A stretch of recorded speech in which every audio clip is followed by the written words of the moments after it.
Hey, everybody. Welcome to the Daniel Davis Deep Dive Intel Brief, where we give you the best of what we talked about this week that you may have missed and some new intelligence that you may not have heard. That's going to really play into this episode especially. One thing I want to talk about is what's on the headlines this morning. Actually, one of the first things I saw this morning was that apparently Israeli Prime Minister Benjamin Netanyahu was the target of an attempted assassination attempt from Hezbollah. Apparently, they had tried to fire three separate drones to Netanyahu's house, but none of them were able to get through. This is one of the information video that has been released by Israel. That's apparently that drone is one of the three right there that the Israeli Air Force, in this case with a helicopter, was at least tracking. They don't actually have any video of it being destroyed, but they did have that imagery right there. But they definitely reported later because, as you're going to see in a second, he made a statement afterwards to show that he is in fact okay. Now, listen, this is certainly can't be surprised as many leaders as Israel assassinates. It's almost inevitable in a matter of time before some senior Israeli person themselves is the subject of an assassination. This is, as I understand it, the second recent attempt. Apparently, when Netanyahu came back from the United Nations, there was a rocket attack by one of the participants, or one of the opponents, rather, of Israel on the airport, which was also unsuccessful. You can certainly imagine that many of the other generals, we actually saw their chief of staff, their top-ranking military general Halavi, was also the subject of an attempted assassination that also failed. But man, you just can't get this many with that big of a target and maybe that many people mad that it's probably not going to happen someday. So we better just get emotionally prepared for that. But in the aftermath of this one here, Netanyahu wanted to both reassure his public that he was fine, but also to send a message. So he's just been the target of a drone attack. So instead of just reporting from the inside, he gives a little subtle message. See if you can pick it up. Prime Minister, how is it going? Well, 2 days ago, we took out Yahya Sinwar, the terrorist mastermind whose goons beheaded our men, raped our women, burnt babies alive. We took him out, and we're continuing our battle with Iran's other terrorist proxies. We're going to win this war. So will something deter you? No.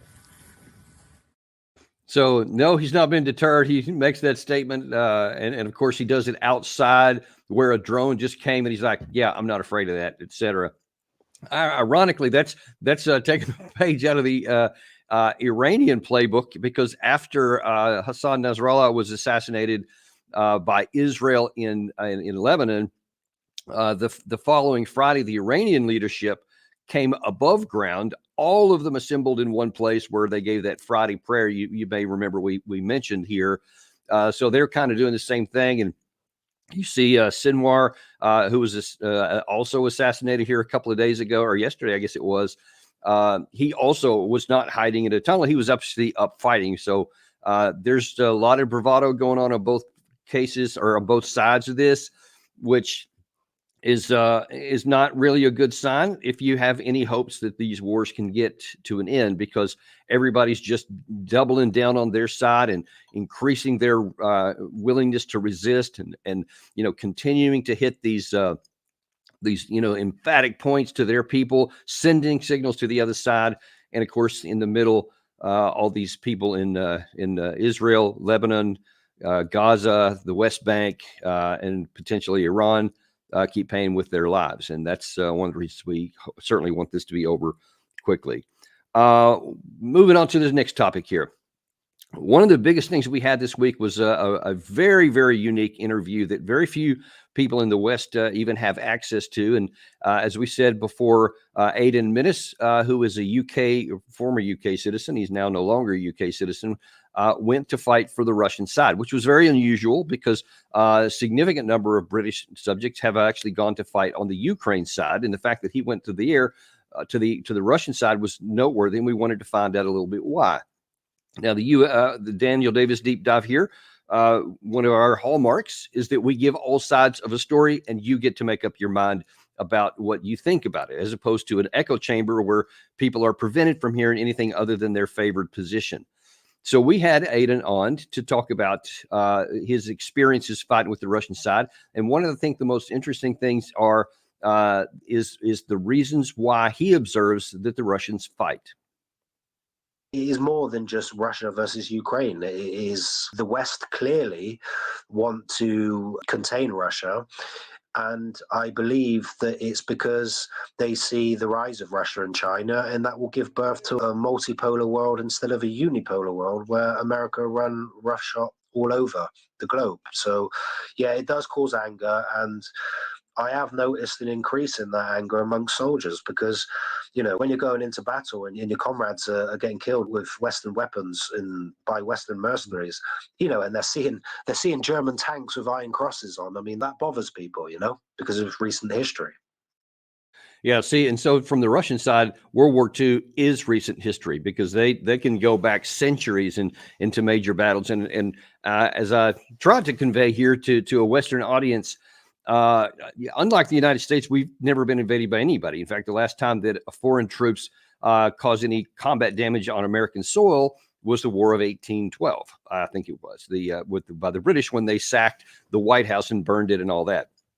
Not a lot of people remember that today. The Russians, on the other hand, they were invaded by Napoleon. They were invaded by Hitler. And then they see this NATO encroachment, from 1992 or 1997, I guess, moving all the way up to inevitably, according to the July statement in NATO, in the Washington summit, is going to bring it right up into their front doorstep with Ukraine. So to them, that encroachment and that history is very present, and it motivates them a great deal. It's more fear than anything else. They fear it could happen again. They know it has. And then when they physically see, and he went on to explain in there, it's not just the German tanks with the crosswind, and because obviously Germany invaded the Soviet Union and into Russian lands, and that is a painful memory to many. So that just motivates them to fight all the more. But it's not only that, because it's also British weapons that they see on the battlefield, American armor, Italian armor, French armor, etc. All the Western countries, they physically see those weapons on their soil fighting against and killing Russian soldiers. And so, of course, to them, it's us against the world. So it is an existential fight and something that they want to win. And in fact, as you're about to hear from Putin, they actually think they have to win. So when people in the West think that, hey, if we just put enough pressure on Russia, if we make enough pain, they're eventually going to get tired of fighting and sue for peace on terms beneficial to Kiev or to Washington or London. And that is so far beyond the pale of absurdity as I can hardly convey it. And we need to understand that the harder that we push, the more weapons that we give, the more into Russia that we allow those weapons to be used, the harder the resolve is going to be, and the less likely Russia will be to actually have a negotiated settlement.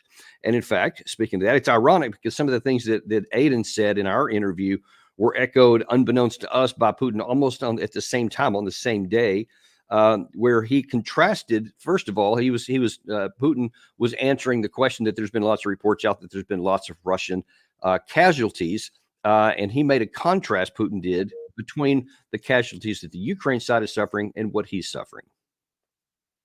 Знаете, в чем разница? Значит, НАТО воюет с нами, но руками украинских солдат. Украина не жалеет своих солдат в интересах третьих государств. Натовцам не жалко украинцев. Они их солдаты.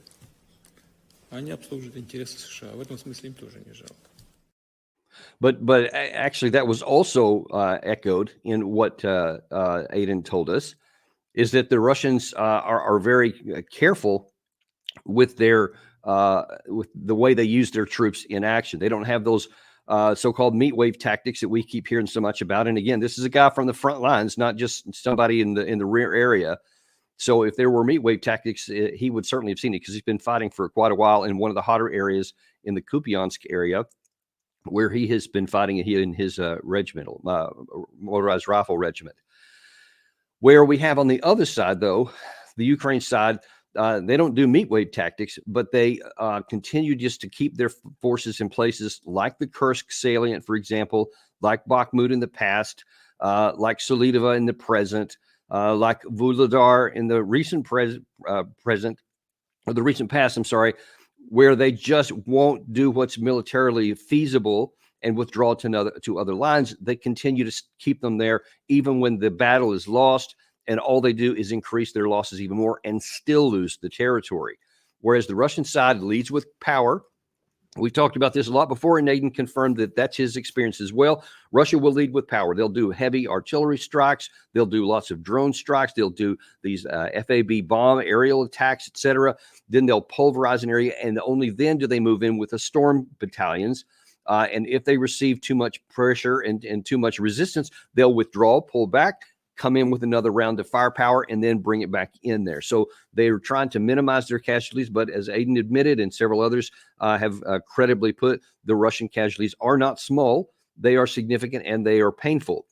But as both Aiden and Vladimir Putin said, they're going to continue to fight this because they view it as an existential battle of the West versus Russia. So we just need to understand that when it comes to how this war is going to unfold, Russia has all of the capacity. They have the manpower, they have the industrial capacity, and they have the will. And you have those three together. And even if Ukraine has a significant will to win itself, and they certainly do, they don't have the manpower, certainly don't have the trained manpower, and they don't have the industrial capacity. And that includes all of what the West is providing. We just don't have it in cumulative. So the war should come to an end. We should do the right thing and end the Ukrainian suffering and give them as much as we can going forward in a hope for a future. But we'll just continue to be frustrated with that because there's no evidence that anything's going to happen. Now, the last thing I want to say on this particular issue here, especially from the Russian side or from the Putin's comments that he also made in that same press conference, there was a report out that Zelensky allegedly told Trump in his meeting with him last month that either he gets into NATO or they're going to produce a nuclear weapon. That was the report, which, by the way, Zelensky has since refuted and said he didn't actually say that. We'll see. But whether he did or didn't, Putin was very clear on where he stands. Что политическое руководство сегодняшней Украины неоднократно уже об этом говорил, еще до того, как кризис перешел в горячую фазу. Они уже тогда, до этого, заявляли о том, что, заявляли так относительно мягко, но тем не менее говорили о том, что Украина должна была бы иметь ядерное оружие. И такая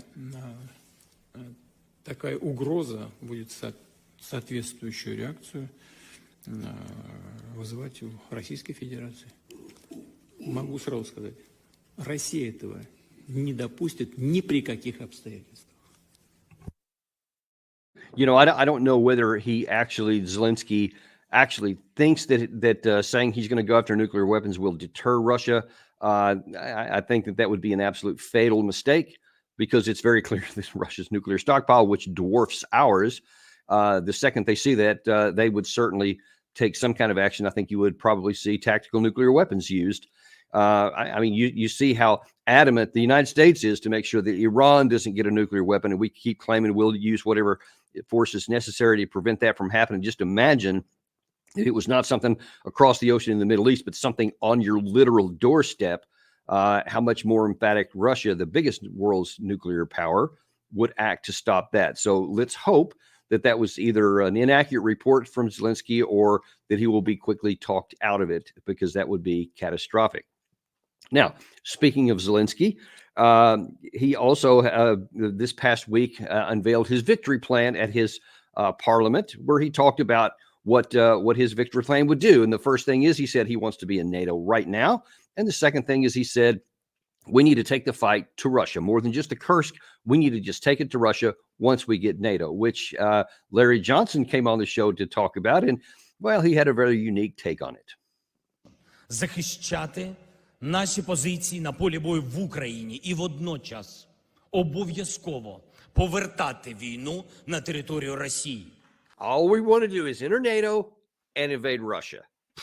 Read the body language of the crowd. Did you notice Sirski sitting there, the commanding general? Here, he's clapping like this. He's like, yeah, right there. Yeah. He's not even looking up, man. And the guy next to him is like, they both know what that would mean, and that there's no chance for it. Yeah. I mean, that was, in fact, if you can see the whole thing when they're all standing up there, that looks like one of those to where just behind the cameras, there was a bunch of machine guns on everybody and said, you will get up and clap or you will all be shot. Exactly. I mean, it was the most pathetic applause I've ever seen. And look at their facial expressions. It's like, here's Zelensky. His message is, hey, you've all won the Powerball lottery. You're all billionaires. And that's their facial reaction. So that tells you the disconnect between what he's saying and what they know the reality is. And actually, speaking of reality, obviously, I agree with what Larry had said there, but I mean, he's just saying what's self-evidently true about how ridiculous even such a suggestion is that NATO would ever allow you to enter under the current circumstances of your active war, where a fifth of your country and closing in on a fourth is actually under occupation by a foreign military. Not quite in the NATO charter to allow an active war in. So that's just absurd on the face value of it. But when the United States was asked, we had John Kirby people wanted to know, what do you think of Zelensky's plan? And he very predictably, well, just watch. The president appreciated President Zelensky bringing it to the Oval Office and having a discussion about the victory plan. We're obviously still digging through the details. I'm not gonna get into nuts and bolts on every little item in it. But I will say that, as we've made clear, we support President Zelensky's plan for a just peace. It's critical that whatever that peace looks like, it has to be acceptable to him and to the Ukrainian people. And we're certainly not going to have any discussions about Ukraine without Ukraine, and we're certainly not going to have any discussions with foreign leaders that don't comport with what we believe President Zelensky's plans are for a just peace. Literally having. Yeah. You know, we're not going to talk about the nuts and bolts of this. And he started off by saying the president appreciates Zelensky bringing him this plan. And I'm like, yeah, does he though? Does he really appreciate him bringing a plan that is just at face value absurd? And you notice it's not a mistake that when Kirby was talking about some of the aspects of this plan that he does the classic thing. He looks down, he looks away, breaks eye contact with the reporters, and just, obviously he doesn't believe a word that's coming out of his mouth. He knows it's not true. And he knows there's no reality at all associated with this. But of course, in his position, he, quote, can't stand up there and tell everybody how absurd it is. Although I argue he should, because why would you want to continue on carrying the fiction forward when you know that you see on the battlefield all those things I just mentioned? I mean, you can just take the three alone, that the manpower issue irreversibly favors Russia. The industrial capacity irreversibly favors Russia, and the strategic capabilities that Russia has with all of its natural resources overwhelmingly support the Russian side. And you can't undo those in a time frame where you are continuing to bleed men on a daily basis, and you have no way to get them to the front train. It's just impossible. Wars don't work that way. And it's self-evidently true, and that's why Russia continues to pick up and gain more momentum and more speed. We showed you that one graphic earlier this week, in fact, where you saw from June, July, August, and September, the amount of territory that Russia has retaken. It just continues to grow. We haven't seen the numbers for October yet, but along with each one of those comes significant human losses on the Ukraine side. So there's no reason to think that we are going to go down. Yeah, that's the one. Thank you, Gary. Where you see that's the amount of square kilometers. It was 50,000, then 177,380, et cetera, 462. No, I'm sorry, that wasn't thousand. Those are kilometers. So 467 square kilometers. So a considerable amount, and it's rising each month. The Ukraine army is getting weaker. The Russian side is getting stronger. One of the other interesting things that I'll point out from the Aiden interview, which also matches other sources that we have seen, is that Russia does spend a lot of time training. They have, I think he said 4 to 5 weeks, I think it was about 5 weeks of basic training, the first training they get, but then they go to other places and they get additional training. And I think before he went to combat his first time, he had 3 months of additional training at the regiment in the forward area before. And that is consistent with what we've seen from many other sources. There's been some brigades that have actually not even seen combat in a year because they've continued to train and they've been held out of the fight for reasons that we can only speculate about here. But the contrast is just night and day, because the Ukraine side, there's been many anecdotal evidence where men are grabbed off the street and then within 5 or 6 days are on the front line and killed in action. That's not uncommon. So even the claim that they get, for at least a month, as Sersky said, we also put that up this week. That's pretty much like an aspiration, which is probably rarely, if ever, actually accomplished. But that's where it is, and that's the reality of the situation. This week, we also had Lyle Goldstein on to talk about the China-Taiwan issue and some of the risks that the United States faces in that conflict.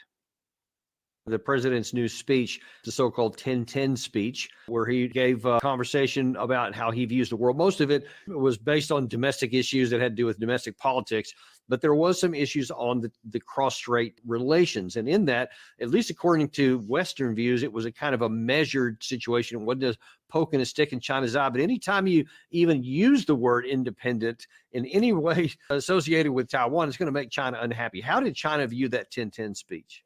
Well, they view it rather negatively. I don't think it was a huge departure from what has been said in the past, but there were some parts of the speech that were going to offend China for sure. Why is this called the 10-10 speech? That's very important, I think, for American listeners to reflect on. October 10th, 1911. It has nothing to do with Taiwan, actually. This is an event that occurred in Wuhan, in the middle of China. And that was a rebellion that caused the fall of the Qing dynasty and resulted in the rise of the Republic, briefly, Republic of China. It is truly the start of this regime, but of course it has nothing to do with Taiwan at all. And it's just critical to remember that, because those people who in Washington and so forth who want to argue that this indeed is a separate country, as Lai said in his discussion, need to know that there's just so many pieces that link Taiwan to the mainland that it's almost an inescapable conclusion that this is actually a civil war that continues to this day. All of that conversation came because I think it was either overnight Sunday, early Monday, our time this past week.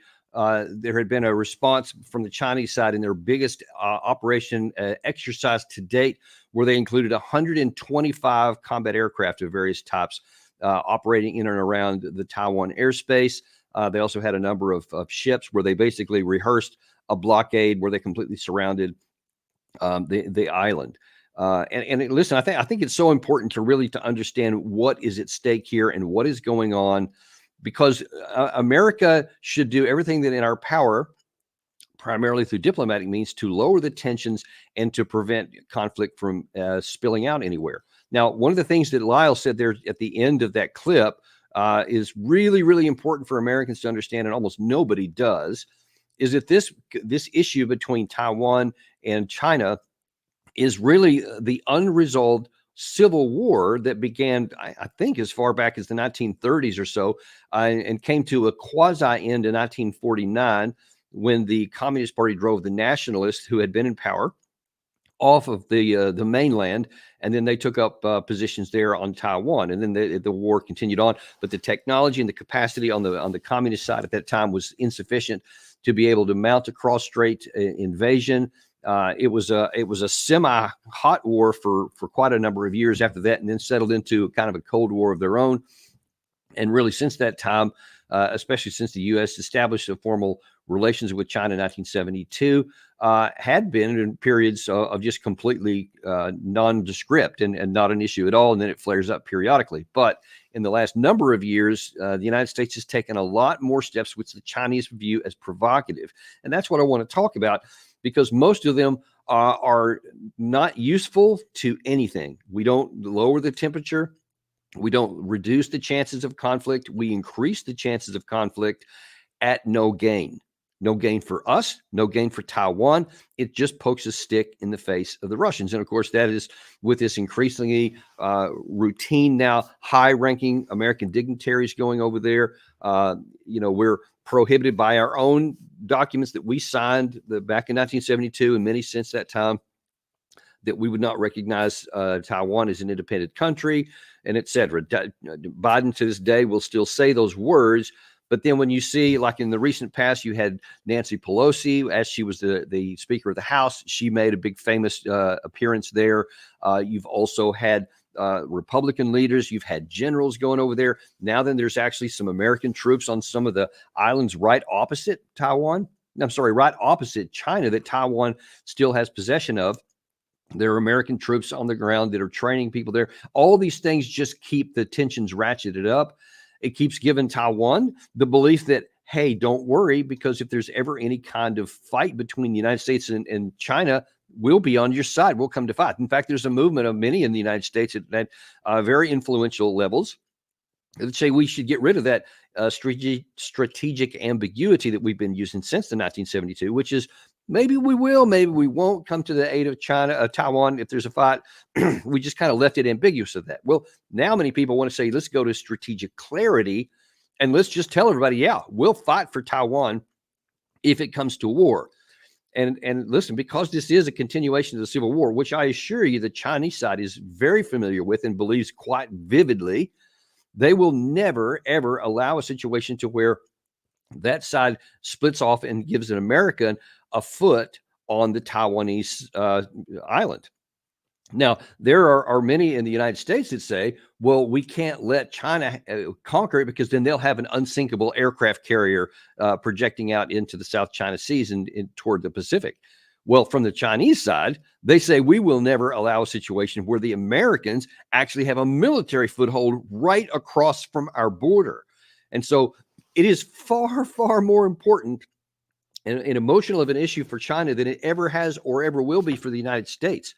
Not to mention the fact that it's thousands of miles away from our shores. Then China poses no military threat to us from that area. And we still have the best power projection Navy in the world. And now China has the biggest in terms of number, but in terms of ships and capabilities and size and tonnage and all that, the United States still has an advantage. But that advantage is if the fight is on our terms. And if the fight is in our territory, like far away from China, if they have long supply lines and et cetera, like say, for example, in the Midway area, the famous World War II battles that was fought there, or anywhere near the Hawaiian Islands or some of our the Aleutians, et cetera. If there's ever any kind of a naval or air clash around those, we would dominate. We would devastate the Chinese because they don't have the ability to project power out there, which they know. And therefore, they show no inclination to ever find out, to test that. However, if that fight happens near Taiwan or on Taiwan, all of the advantages, naval, air power, missile power, all go to China. And I assure you, if we ever stumble into a war there, it will not end well with us and may end in an outright military defeat, the likes of which we haven't seen since sometime before World War II. I can't honestly remember the last time we had a major naval failure and loss. I mean, even the hit at Pearl Harbor was an attack and it was a hit, but it wasn't even a battle per se. And we came out of it and obviously had some big battles afterwards, which we ended up winning. But you get into a fight here, not only could it possibly go nuclear, but their missile defense, their missile offense capabilities just blow away everything that we have. And as Lyle pointed out, also in that episode, there are, I think it was like 200 and something times more capacity to build ships on China than the United States has. So if we got into a sustained war, and even if both sides inflicted catastrophic damage on the naval forces of each side, China comes out the big time winner because they have a much stronger capacity to regenerate power than we ever will. It takes us many years to build a single combat ship today, and China can do it in much faster and in a much broader fashion. Don't get into a war with China under any circumstances, unless China attacks Pearl Harbor again or some American asset in there, and then of course we respond with overwhelming force. But short of that, it would be near suicidal to get into a war with China, and we should avoid it at all costs. Okay, in the last section here, I want to move back to the Middle East, and President Biden made a couple of interesting comments about two separate issues here that I want to highlight. The first of all was the other big news from this week is that Yahya Sinwar, the leader of Hamas, was assassinated by the Israeli side. He was actually above ground, apparently was fighting with some of his generals and some of his key guys who were also killed in the strike, and they took him out. And in response to that, President Biden was asked when he was in front of Air Force One what he thought about it. Good day for the world. I'm called Netanyahu to congratulate him getting Sinwar. They have a lot of blood in his hands. American blood, Israeli blood, and others. And I told him that we were really pleased with his actions. And further that now's the time to move on. Move toward a ceasefire in Gaza. Ensure that we move in the direction that we're going to be in a position to make things better for the whole world. It's time for this war to end and bring these hostages home. And so that's what we're ready to do. That's what we're going to do. And I'm sending Tony Blinken to Israel. I guess he's going in 4 days. 4 or 5 days. Yeah, he's going. We're going to work out what is the day after now. How do we secure Gaza and move on? Thank you very much. Listen, I mean, he's no longer running for president, but you still got a note here, and you're going to see it, I think, even a little more sharply in the clip I'll show in a second. But man, Biden is having a hard time talking and sustaining, and I've seen how these kind of things in elderly strike, and you got to wonder, is he even as late as it is he capable of going all the way to January 25th of next year and to be an effective, accurate, or a capable commander in chief? I don't know. It's a question that needs to be answered, and it probably won't be, but something we need to keep an eye on.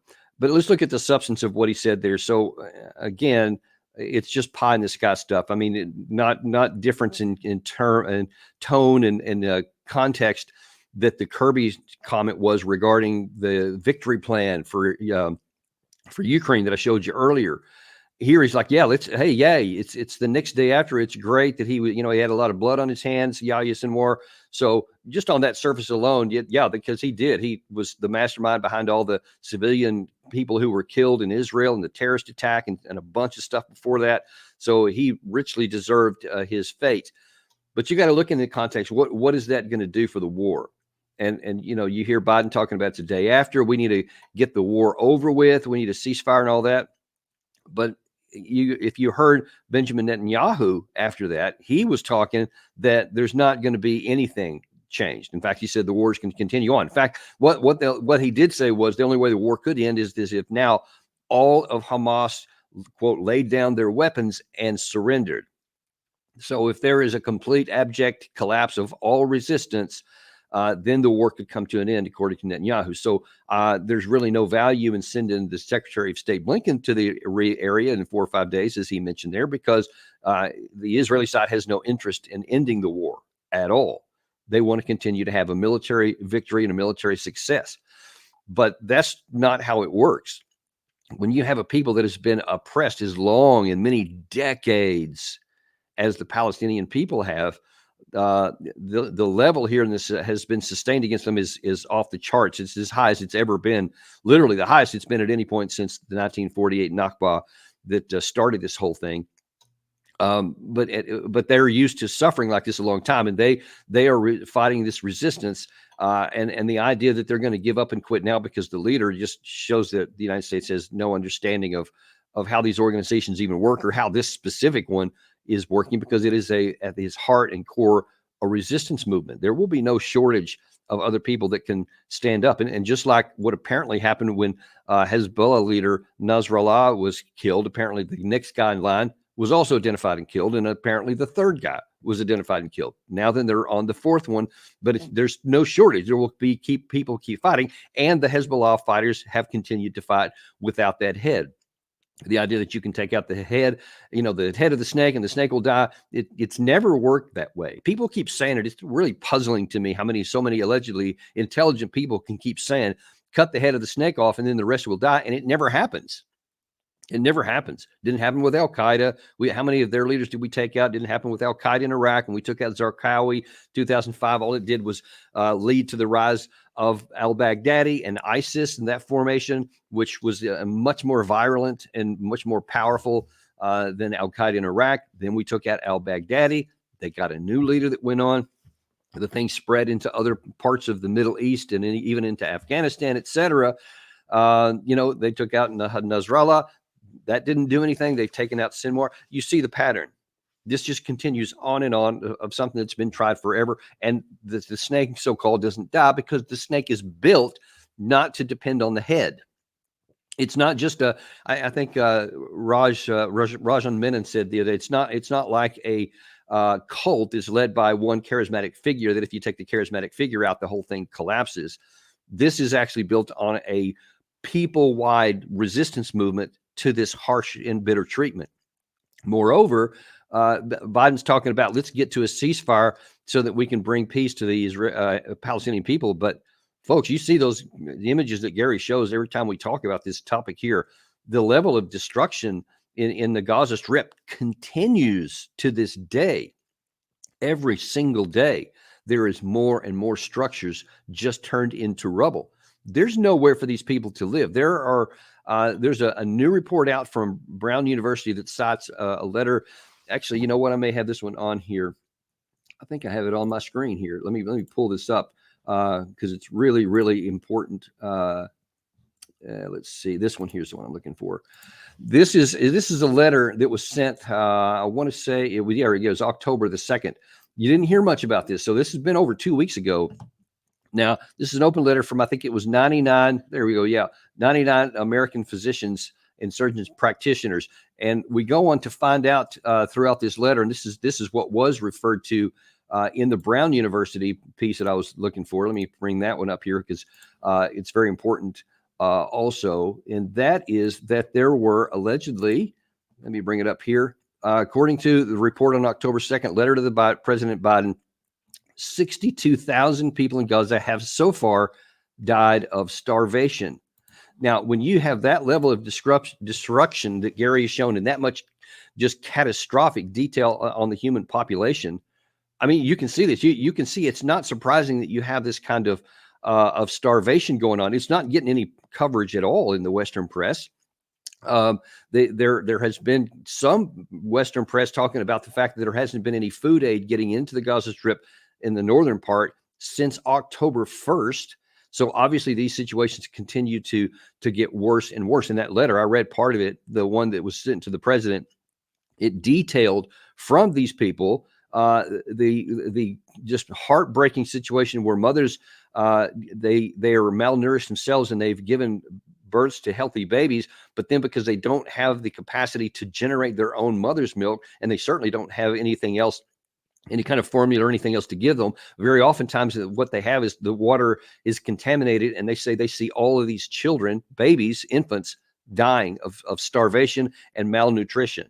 And they it's just leaving indelible images on them, but somehow we just don't care about that. And it's shocking to me that even babies, we don't seem to care when they're suffering and dying like this. And of course, this is all on top of the 40 some odd thousand deaths from bombs and, and direct causes from the war, et cetera. And so when Biden talks about sending Blinken over to make a negotiated settlement, what are we going to do for these people? Because you can stop the war. You can have a ceasefire, which I'm 100% for. I've never been anything but for it and remain so. But you have to have a concurrent, some kind of plan to bring health back to the people and psychological and emotional hope basis in reality that they have the ability and time to have freedom. That's what the soul longs for in anyone, any people, almost more so than their physical survival. They've got to have the will to live and the reason and a hope that they have the possibility of attaining some freedom. If you don't address that issue, all you're going to do is continue to feed the people in the midst of this extraordinary level of destruction. And if you think that as soon as they're able, they're not going to continue their resistance, and I don't understand basic human nature. Again, this is not even cultural. This is basic human nature, like every one of us would be. I assure you, every single person who's listening to this video is the same way. And whatever people group you come from, if you're imprisoned and if you're being killed in large numbers and deprived of any kind of freedom at all, you're going to resist. You're not just going to take it and lie down because you have absolutely nothing to gain. So we're going to have to make some big changes there if we ever want Israel to live in peace, because Israel will never live in peace so long as the Palestinian people don't have a chance to live in peace. And that's a truth, no matter whether you like it or hate it. It's still going to impose itself, and you will pay the price if you keep ignoring that basic human reality. Now, the last thing I want to talk to you about is something else Biden said, which, to my surprise, hasn't gotten a lot of notoriety in the Western press here, but it probably should. And that is, we've been talking about the Hamas and the Hezbollah fight. Well, the next biggest one on the horizon is what's going to happen over the horizon beyond Hezbollah into Iran. Now, earlier this week, we didn't have a chance to highlight it here, but I've seen it's passed around on some X sources, et cetera, is there is an alleged American top secret document that was leaked by someone that gave a lot of detail on the preparation Israel has been making to launch a sustained and heavy raid against Iran, with striking with ballistic missiles, with air power, and all kinds of other targets arrays, and a lot of practicing that they've been doing in rehearsals, et cetera, physical rehearsals, indicating that it's probably close to when they're going to do something. Well, in light of that, and of course, I have no way to know whether the document is valid or not. I actually looked at it online. It certainly looks valid. I've certainly seen plenty of top secret documents during my time on active duty, and it seems plausible and valid. I don't have any way to independently assess that. But what I can tell you is what the President of the United States said yesterday. Do you have any sense of a timeline? Are you putting more pressure on Netanyahu? It was an opportunity, in my view, and my colleagues agree, that you should probably deal with Israel and Iran in a way that ends the conflict for a while. Say that again? It ends the conflict. In other words, it stops the back and forth. We think that there's a possibility of working to a ceasefire in Lebanon, and it's going to be harder in Gaza, but we agree that there has to be an outcome. What happened the day after this? Do you have a good understanding right now what Israel is going to do in response to Iran's October 1st attacks, and when they will actually respond to Iran? Yes, it is. Can you tell us? No. Sir, did you hear any? So did you catch that? So he said, number one, yes, I know when Israel is going to do something, and I know what they're going to do. So apparently that's a past tense deal. That's something that's been done, and now we're just waiting on it to happen. In light of what I read in that alleged top secret document, those things seem to line up because it's probably going to be something pretty big. It's also important what he said right prior to that. He was asked what this whole situation, how's it going to get knocked out? And he said, well, we think we have a chance for a ceasefire against Hezbollah, and it's going to be hard, but we're going to try something with Hamas. But then he said, we want to see a situation where all these wars are ended, and Israel doesn't have to worry about this back and forth kind of thing. So what did he not say about Iran? He did not say anything about any kind of negotiated settlement or ceasefire with Iran, only with Hamas and Hezbollah. And then he specified that he does see a kinetic response prepared by Israel against Iran. So that gives us every concern that this war could be exploding here soon. We'll have to wait and see how that turns out. But by all accounts, both what's leaked and what the president in front of everybody in the camera said, that Israel is going to do something. Apparently it's coming soon. Israel has said it's coming soon.